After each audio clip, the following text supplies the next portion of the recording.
अस्सलाम वालेकुम आतिफ भाई। सलाम जी, क्या जी भाई, हम ठीक हो? शुक्र है अल्लाह दा।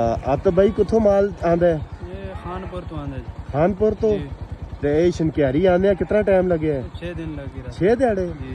दिहाड़ी राती चलते रहे? 7 दिन ते भाई सेंदे शेंदे ना थोड़ा 2 घंटा रेस्ट करते हैं बस। ते बारिश शारिश आसी राह बे? रात भी बारिश है।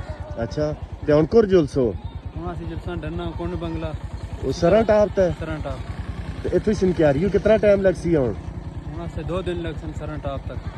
ते कितना अरसा रहंदे हो उथे? अस्सी फिर तो 4 महीने रहने होते। अच्छा 4 महीने माल मवेशी नाल ही? माल में नाल ते ए बड़ा मुश्किल काम नहीं आतिफ भाई? बस हां जी सिस्टम है, एक निज़ाम चल रहा है। मैं लगदा तुसां को तो मजा आंदा होसी। हम क्या करना, मजबूरी तो भी आना। अच्छा लें जी आतिफ भाई हरीपुर से चले हैं, 6 दिन में शनक्यारी पहुंचे हैं। ये इनके साथ माल मवेशी भेड़ बकरियां हैं, ठीक है। और ये अब जाएंगे कुंड बंगला सरा में डोज और कह रहे हैं जी कम से कम 4 माह वहाँ पे क़याम करेंगे। शुक्रिया जी, मेहरबानी आतिफ भाई, जज़ाकल्लाह।